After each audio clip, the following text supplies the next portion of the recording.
Retrospectiva Votuporanga 2023, janeiro.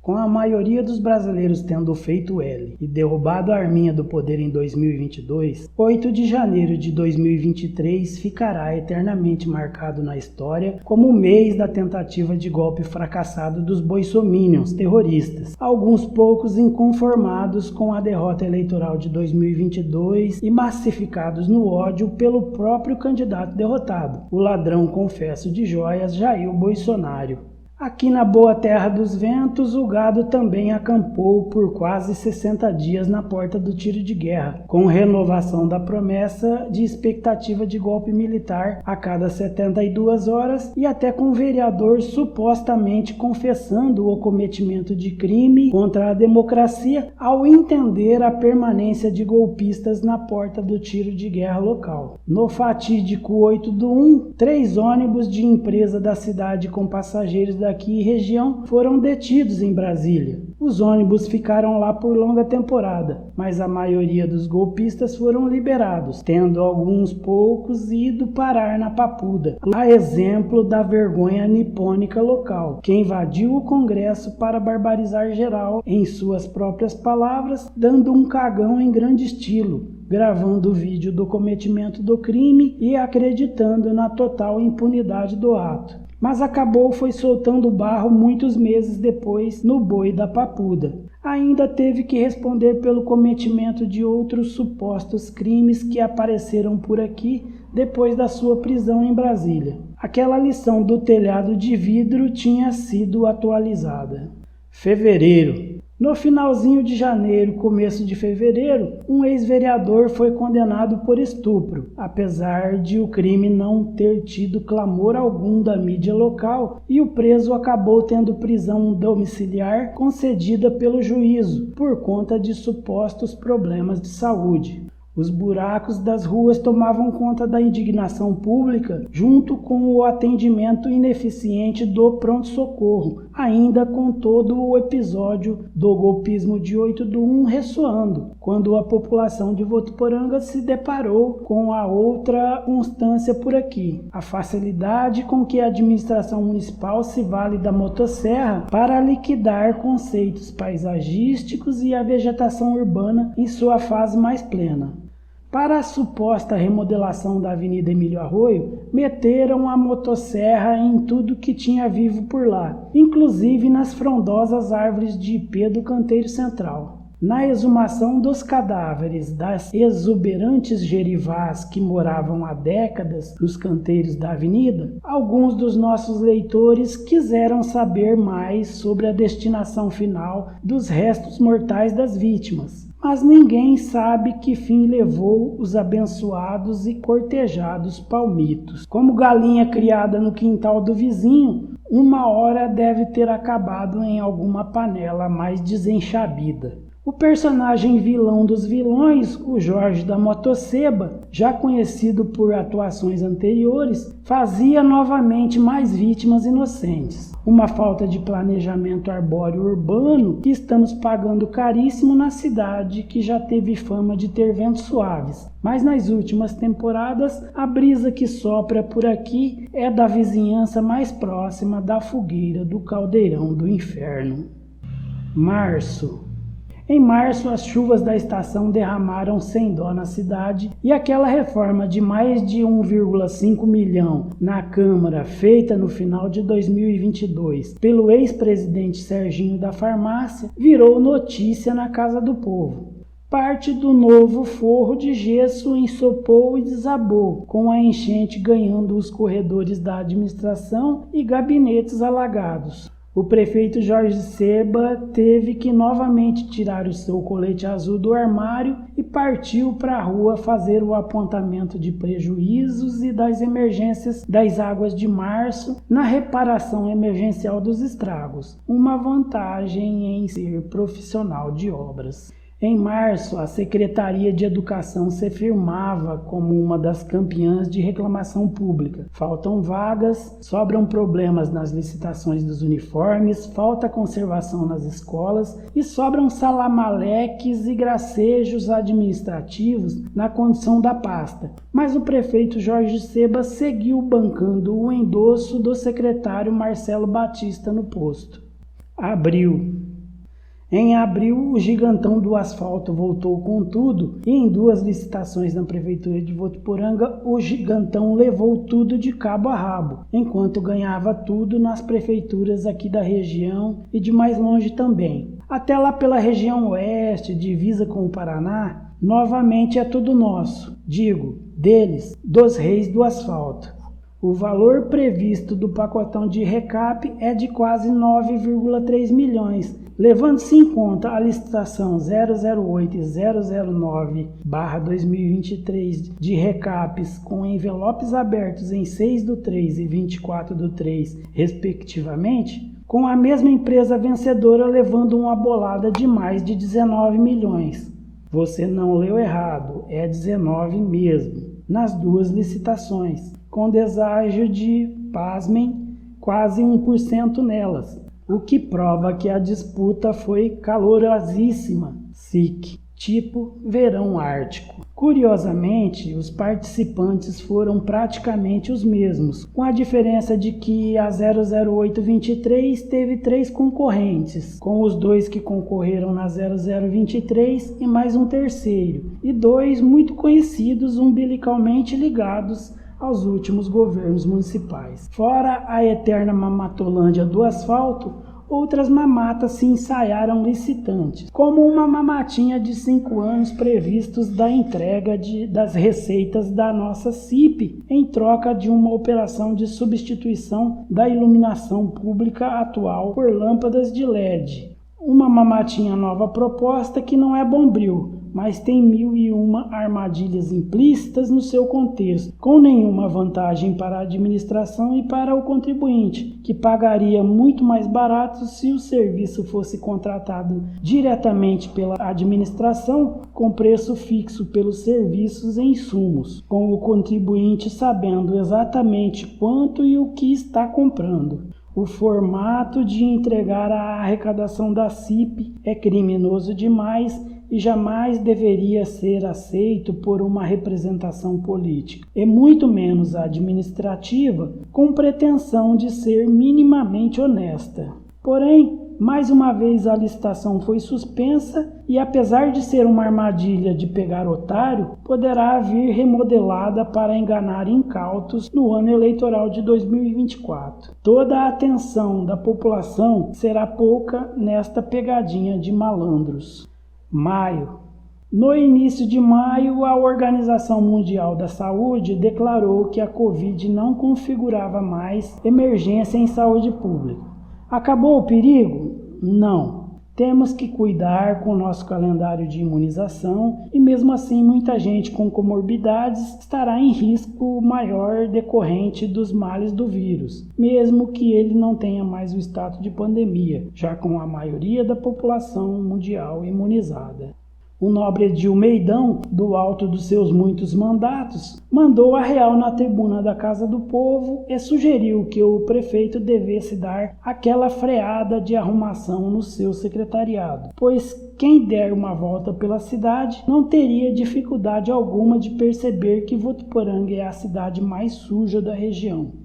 O Meidão tinha toda a razão e a cidade estava com péssimo aspecto, mesmo pagando milionários contratos de terceirização da limpeza pública para uma empresa de sempre, capitaneada por políticos das vizinhanças. No finalzinho de maio vazou um vídeo em que alimentos em péssimo estado de conservação teriam sido doados pelo sistema de assistência social da cidade aos assistidos. No vídeo, os bichos estavam perambulando pelos mantimentos e devorando-os, em clara sociedade com os assistidos. Todo mundo negou a responsabilização pelo ato, mas o vídeo viralizou e foi longe, para a vergonha da administração e do sistema de assistência social municipal. Maio foi um mês movimentado em todos os aspectos, e no início dele viramos novamente a notícia nacional com o assassinato de pai e filho em um sítio nas imediações da cidade.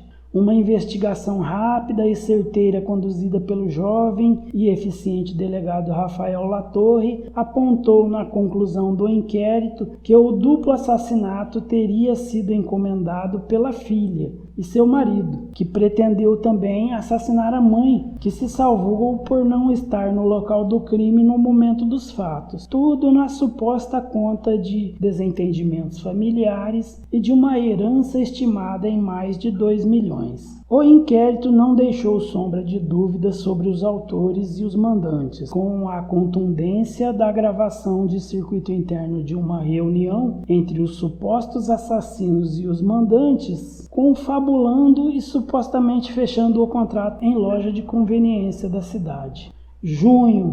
Em junho, a empresa do tio Nenê, que é a dona da concessão do transporte urbano em Votuporanga, requereu um aumentão gigante no preço das passagens e foi atendida generosamente em votação na Câmara, sem qualquer contestação ou obstrução ao requerido.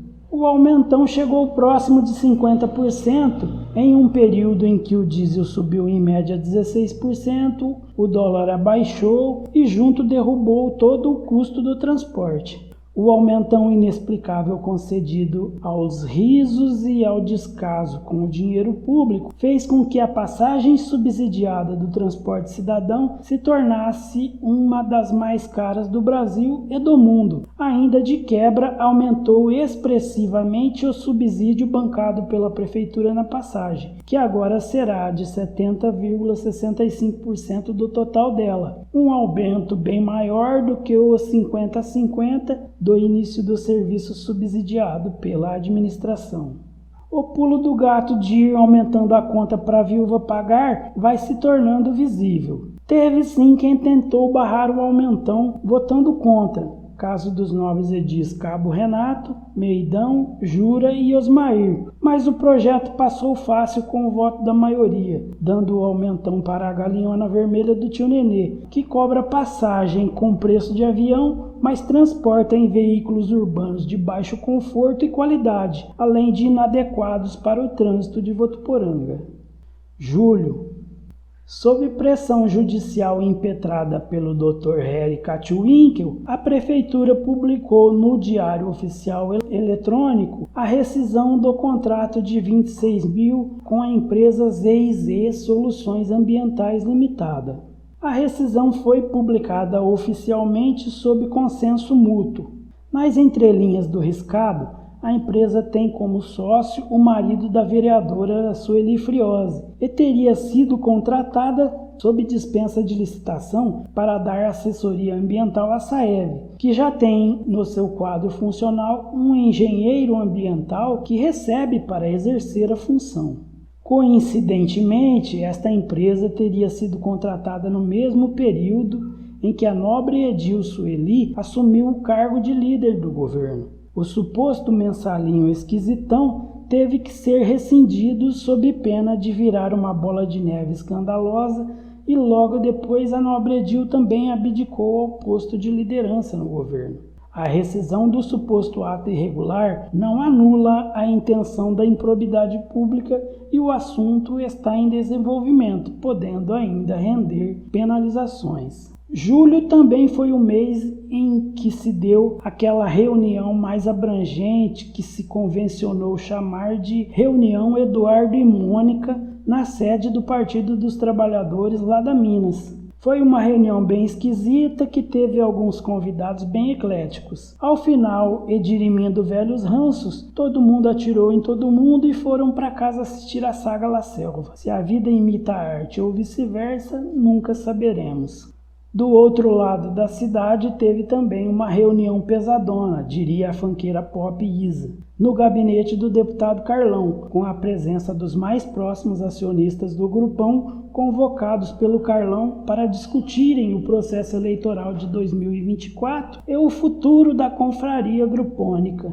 Presença do prefeito Jorge Seba e do vice Cabo Walter, do ex-prefeito Marão Filho e da assessora do Carlão, Carina do Carmo, que está muito confortável sendo conduzida pelas mãos grandes do chefe e pareceu ter sérias pretensões políticas para 2024. Mas antes precisa ser colocada à exposição na vitrine do mercado, já que ninguém do povo sabe quem é ela depois de passar 20 anos soterrada debaixo da burocracia de assessora do Carlão, tanto na prefeitura de Votuporanga como na Alesp. Muito conhecida nos bastidores do poder político, o Carlão e o Grupão têm agora a missão de tornar a Carina conhecida do público. Uma missão nada fácil de ser executada em curto espaço de tempo, mas primordial, já que a Carina parece ser o único expoente feminino dentro da cúpula de poder conservador do Grupão e que enfrenta a forte resistência de alguns membros da confraria, que veem nela a extensão do poder do Carlão, que, conduzida ao posto de vice em 2024, seria credenciada automaticamente para prefeita da confraria em 2028. Muitos na confraria até veem ela com bons olhos para a vice em 2024, mas repudiam veementemente a possibilidade dela como prefeita em 2028. O machismo mostra a sua cara mais misógina, mesmo que quando tenta parecer menos conservador e mais moderno, atualizado com os novos tempos de inclusão das mulheres na vida pública e nas decisões políticas.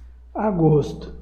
O mês do cachorro louco, dos vendavais e do aniversário de Votuporanga em 2023 foi modesto nas comemorações. Algumas poucas inaugurações, alguns eventos cívicos e políticos, mas a prefeitura preferiu botar o cadeado na Arca da Viúva e guardar fôlego de festa para 2024, ano eleitoral em que o investimento tem mais retorno garantido. Bem diferente de 2022, quando teve aquela edição da Festa de Portões Abertos em parceria com o empresário caipira do show business e com um investimento de mais de 1 milhão em dinheiro público na festa.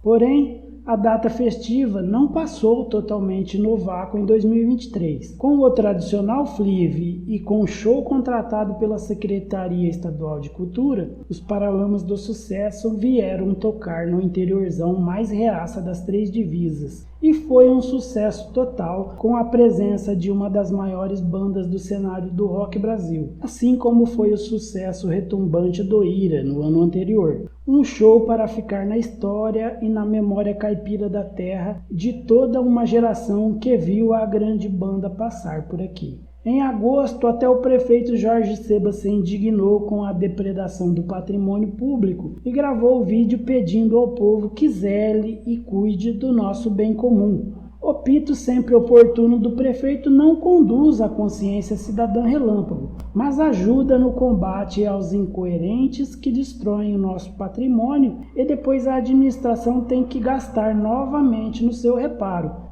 prejudicando a eficiência no gasto da nossa grana pública tão escassa e nem sempre aplicada na ordem prioritária da necessidade do investimento. Setembro foi um mês muito tumultuado. Lá por meados do mês teve o início do julgamento dos criminosos golpistas de 8/1 e um vexame nacional nos arrolou mais uma vez no cenário vexatório nacional. O nosso advogado e principal liderança oposicionista ao grupão por aqui, o Dr. Harry Katwinkel, foi a Brasília sustentar a defesa oral de um dos acusados do crime no STF e deu vexame monumental ao confundir e citar obras contraditórias da literatura mundial. O Príncipe de Maquiavel, o livro de cabeceira dos intelectuais e conspiradores, tinha sido enxovalhado com o lapso literário de O Pequeno Príncipe, de Antoine de Saint-Exupéry, o livro obrigatório das candidatas a misses e da família tradicional. Maquiavel certamente se revirou no túmulo. Já o imponente juiz Xandão cresceu ainda mais para cima do confuso advogado caipira, perdido na defesa, e a vergonha foi com direito à repercussão nacional e internacional do que não se deve fazer num tribunal. Ninguém sabe ao certo se a tragédia foi premeditada, mas é fato que o nobre advogado Dr. Harry cresceu sua notoriedade e influência entre o gado que ainda defende o genocida e ladrão de joias confesso Jair Bolsonaro. Também em setembro foi convocado um convescote vermelho com status de conclave na sede do Diretório Municipal do Partido dos Trabalhadores e algumas das lideranças do passado, futuro e presente, além de convidados e simpatizantes, se encontraram lá para deliberar um assunto deveras importante: a possibilidade de candidatura independente da legenda e o oferecimento do nome do Dr. Bruno Arena para ser o cabeça na chapa majoritária. Depois da apresentação do convidado especial e da sua própria fala se declarando mais ao centro do que a maioria ali estava acostumada, o Bruno do Cinema foi aclamado por unanimidade dos presentes, perdendo desde então o status de doutor pela mais gloriosa titularidade de companheiro, um status mais adequado a um representante do trabalho, com a atribuição de carregar a pesadíssima bandeira vermelha do trabalhismo aqui no Reduto dos Coronéis, do conservadorismo mais arcaico e arraigado desde os tempos em que o colonizador inglês, financiado pelos bancos alemães, ostentava com orgulho a bandeira do nazismo na porta do escritório de venda de lotes caipiras do Rincão Profundo de São Paulo. Setembro também ficou marcado com a visita do atual governador, o que manda de verdade, Gilberto Kassab, que passou por aqui para arrebanhar uns quadros políticos do quase falecido PSDB da cidade e região para o seu PSD. Abonou umas fichas de filiação, tomou e deu uns tapinhas nas costas e foi-se com a mala cheia de fichas de tucanos arregados, todos ávidos ao pertencimento do novo ninho, não tão colorido como o de antes. O Kassab, um pitizeiro de carteirinha desde os tempos em que foi prefeito tampão de São Paulo e ensaiou pintar de cinza a cidade toda, depois que foi doutrinado pelo Lula, parece ter ficado mais discreto. Chega e sai sem dar nenhum bafão mais notável, apesar de ter vindo aqui a bordo de um táxi aéreo muito conhecido, cuja uma das proprietárias é a Alessandra Zeredo Coutinho Abrão, que em 2018 esteve no centro de um escândalo nacional noticiado por uma reportagem investigativa do site Intercept sob suspeitas de operação de voos piratas. TACA, uma corruptela linguística aviônica para nominar o serviço de táxi aéreo clandestino, bancados com o dinheiro de mandatos de parlamentares. Outubro começou de luto logo no primeiro dia do mês com o falecimento do Sr. Nasser Goraib, pioneiro que foi de tudo um pouco por aqui e sempre mantendo ativo o velho machado com que lenhou sua visão de mundo durante a vida. Se a causa era certa ou não, questão de opinião ou de perspectiva, mas estava lá o seu Nasser lenhando a matéria para tentar transformá-la no objeto do seu entendimento de mundo. Tudo aquilo que todos deveríamos ser, mas poucos conseguem fazer com alguma leveza e respeito ao contraditório. Deu o tempo de jogo e o velho machado descansou em glória na vida eterna. A criação do fato político do lançamento do companheiro Bruno do Cinema como candidato a prefeito pelo PT ressoou no Outubro Vermelho todo e o barulhão ecoado foi longe. Paralelamente ao fato, o Bruno começou a se apresentar como tal nos eventos políticos de recepção de parlamentares e agentes políticos do PT em governo por aqui na região, assim como algumas peregrinações em Brasília, para visitar gabinetes e requerer benefícios políticos ao povo de Votuporanga e apoios para a sua candidatura. Depois de 2 temporadas fora da disputa majoritária aqui, parece que o PT terá mesmo um candidato forte na disputa, com o apoio de Brasília e em condições de fazer campanha para pautar e pleitear a vitória na disputa eleitoral de 2024. Oferecer opção de outras vias ao eleitor local parece ser a missão maior. O candidato ainda está rebuscado de verde e amarelo, mas tem tempo de ficar vermelho até lá no final de 2024. No final de outubro, o deputado Carlão fez uma experimentação político-social participando de um podcast Requenguela de um ex-assessor da Lespe e lá lançou alguns experimentos escatológicos da sua produção própria. Atacou sem embasamento qualquer o governo do presidente Lula e se classificou como antipetista e antilulista, além de atacar a primeira-dama Janja e o vice-presidente Geraldo Alckmin, a quem ele tenta se colocar como amigo devotado, mas foi um dos seus principais traidores ao se alinhar ao Rocarcinha de Tanabi e ao João Bolsonaro para galgar poder no Bandeirantes entre 2019 e 2022. O trio Calafrio foi quem de fato desafiou o Geraldo Alckmin do controle do PSDB de São Paulo e jogou ele no esquecimento político até ser resgatado pelo presidente estadista Lula e conduzido à vitória nas urnas em 2022, assim como o trio Calafrio conduziu o PSDB de São Paulo no poço da derrota vergonhosa de 2022, nem indo ao segundo turno na disputa em São Paulo.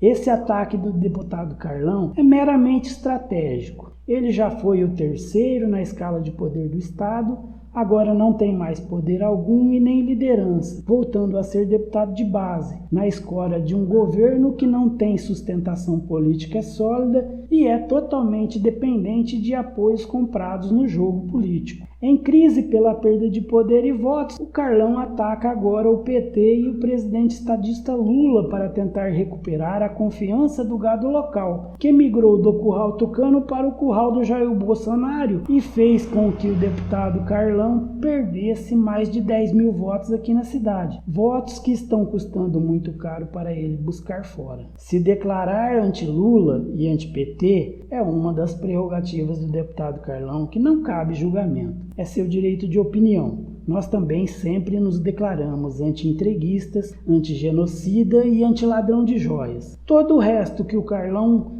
tenta propagar é mentira e fake news. Um ataque de pânico contra o ex-padrinho, que continua muito poderoso como vice-presidente da República e sabe que o Carlão foi um dos principais expoentes que o apunhalou pelas costas na sua busca por poder político. Quem fere fica sempre esperando a réplica, e a agonia da espera às vezes é mais dolorida do que a própria ferida. O Carlão vai ficar sentado em seu trono decadente, cercado de bajuladores, esperando quando e como o Geraldo Alckmin vai lhe devolver a traição. E isso é muito angustiante.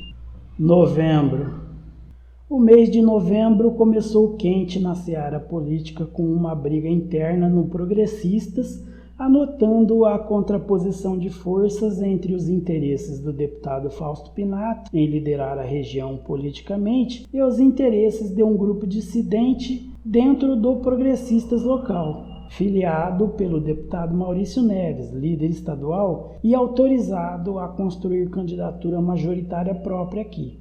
O Pinato ficou pé da vida, deu piti aqui em evento político e disse que se o Progressistas não estiver debaixo da bota do grupão novamente em 2024, como tem sido nas últimas temporadas, ele sairá da legenda. Parece que a ameaça ganhou força e o pessoal está tentando fazer caber todos os interesses dentro da mesma legenda. Apesar do pré-candidato Dalbert Mega, o autorizado, continuar dizendo pela cidade que ele poderá ser candidato, mas com um discurso fraco que não convence nem ele mesmo, como que só quisesse mesmo engrossar aquela lista de muitos na fila de espera de vice do Seba. Em novembro, o site Interior Paulista publicou uma matéria bombástica sobre uma operação do Tribunal de Contas do Estado chamada Primeira Fiscalização Ordenada Nacional 2023, onde a visita técnica recente do órgão de fiscalização anotou diversas irregularidades nos locais visitados, algumas ocorrências muito graves em escolas da rede municipal. Má conservação geral da infraestrutura dos prédios, dos banheiros, da cozinha, das instalações elétricas, tudo devidamente registrado em acervo fotográfico comprovatório. A Secretaria Municipal de Educação, tão criticada pela constante falta de previsibilidade de vagas, da confecção dos uniformes sempre envolto em escândalos e irregularidades, gastos excessivos e desnecessários em futilidades administrativas e terceirizações estranhas, agora estava no centro de um escândalo de abandono das instalações do patrimônio público escolar. Resta saber até quando o prefeito Jorge Seba vai segurar este rojão em suas mãos, e já há quem diga que ele soltará de vez no início de 2024, com a provável saída do secretário Marcelo. Um rojão impossível de se segurar nas mãos sem queimar os dedos do fogueteiro. O mês de novembro foi bem cruel com o prefeito Jorge Seba e um caminhão foi engolido parcialmente num buraco nas imediações das obras anti-enchente da revitalização da Emílio Arroio, trecho que acabara de ser recapeado. O advento da criação com QRA de Jorge do Asfalto, recém-criado pela equipe de marketing do prefeito, para sustentar o pacotão de quase 20 milhões que será aplicado entre 2023 e 2024, foi junto pro buracão com o caminhão e o vídeo do caminhão engolido pela cratera novamente viralizou. O sepultamento do personagem Jorge do Asfalto se deu antes da sua devida incorporação ao mundo real. Mas o Jorge da Motoseba é presença constante a cada árvore que morre para dar lugar à falta de planejamento de obras com viés ecologicamente correto, respeitando a natureza e a vegetação já constituída. Dezembro. Em dezembro, a situação ficou crítica, as temperaturas subiram assustadoramente por aqui e a consciência pesou pela falta de consciência ambiental de alguns profanadores do meio ambiente e negacionistas dos efeitos climáticos, já tão evidentes e aterrorizantes. O Papai Noel daquela loja da rua principal não se curou da moléstia que o deixou verde azeitona em 2022. Mas já está bem melhor de saúde em 2023, com conotação amarronzada e em franco estado de vermelhidão futura. Tem muito tempo ainda para o velho lapônico voltar à vermelhidão original na fachada da loja, já que tudo indica que o presidente estadista Lula deverá ser candidato em 2026 e certamente recolocado ao posto até 2030. O início de dezembro nos mostrou que estamos em risco de uma epidemia de dengue tipo 3, que apesar dos esforços da equipe de controle epidemiológico da cidade, que não está tendo acesso aos quintais e conseguindo acompanhar a limpeza nos bairros. Como denunciou o Meidão publicamente, a cidade ainda continua suja em muitas regiões, com mato alto crescendo na beira das calçadas e acúmulo de água em depressões no asfalto, o que deixa o risco ainda mais claro e público dentro do quintal da administração, que sem cuidar do seu próprio quintal, fica difícil exigir o cuidado dos demais de forma mais impositiva. No apagar das luzes legislativas de 2023, os nobres edis da Casa do Povo aprovaram um aumentão nos salários da classe política, dos vereadores, do prefeito, do vice e dos secretários. O constrangimento da aprovação de aumento nos próprios salários, enquanto no salário do funcionalismo é sempre muito complicado qualquer ganho real, só se ratificará em janeiro de 2025. Mas teve votos contrários dos nobres edis de Djalma, Valdecir Liu, Osmar Ferrari e Meidão. Também uma bomba entrou na pauta legislativa. A iniciativa arrojada no nobre Edil Meidão, que apresentou o anteprojeto de lei no Legislativo, propondo a implementação de tarifa zero no transporte urbano municipal. A medida nem é tão arrojada assim, uma vez que a administração já paga mais de 70% da tarifa. Mas tem alguns pontos cegos nesta relação nebulosa da Prefeitura Municipal de Votuporanga com a galinhona gorda do tio Nenê, que opera a concessão por aqui. Tudo que a galinhona vermelha quer, ela consegue junto à administração num passe de mágica, sem contraposição e sem negociação de termos. Aí fica complicado da população acreditar que o ato traria benefício público ao usuário e não aos possíveis interesses escusos que repousam por trás desta matéria. Em dezembro, logo depois dos festejos de Natal, o deputado Carlão voltou com mais uma versão do seu experimento político-social escatológico, para tentar cativar o gado bolsominion em seu curral novamente e desta vez usou os microfones da rádio da prefeitura para fazer o cerimonial de lançamento da candidatura da sua pupila Carina do Carmo como vice na chapa do grupão e desferir novos golpes no presidente estadista Lula, na Janja e no ex-padrinho e vice-presidente Geraldo Alckmin. No pacotão de mentiras e fake news que o deputado lançou ao vento, se disse anti-Lula e anti-PT novamente, atacando o ex-padrinho Geraldo Alckmin e dizendo que o Geraldo teria canibalizado o PSDB e saído para ser vice na chapa do Lula pelo PSB em 2022. Novamente o blog do Lamparina teve que interferir na mentira e narrar os fatos como se deram, que o PSDB foi destruído pela ambição política desmedida do que aqui sempre chamamos de trio calafrio, a associação do João Bolsodória, do Rocarcinha de Tanabi e do deputado Carlão, que elegeu o Bolsodória em 2018, já programado para que em final de 2021 o João Bolsodória saísse para ser candidato a presidente e deixasse o governo ao Rocarcinha, com o Carlão presidente da Lesp. Tudo isso deu certo, mas o final não foi como planejaram depois que o Rocarcinha tomou a maior surra das urnas de um tucano de São Paulo de todos os tempos, não conseguindo nem disputar o segundo turno em 2022. Teve que vender as cotas de representação política da região noroeste ao governador poste-carioca do Jail, que foi eleito com o apoio dos destruidores do PSDB. É certeza que o experimento político-social do Carlão deve continuar em 2024, uma vez que ele está desesperado pela perda do poder político na região. Como já notamos, o fim do trio calafrio foi vergonhoso. O João Bolsodória pediu desculpas ao Lula. O Rocarcinha de Tanabi já debandou da vida pública e inaugurou recentemente escritório de advocacia em Rio Preto para começar a praticar o direito na carreira privada. Um pouco tarde para começar a aprender direito depois dos 50, mas nunca é tarde demais para alguém esforçado. Ao Carlão, provavelmente a aposentadoria está reservada ao posto de tratador de frangos nas granjas da família, já que não tem qualquer outro preparo ou profissão. Calma, deputado. Entenda a provocação também como um experimento político-social aqui do blog do Lamparina. O único que pode contradizer fake news e mentiras políticas de qualquer lado, porque não tem rabo preso com ninguém e temos compromisso com a notícia verdadeira.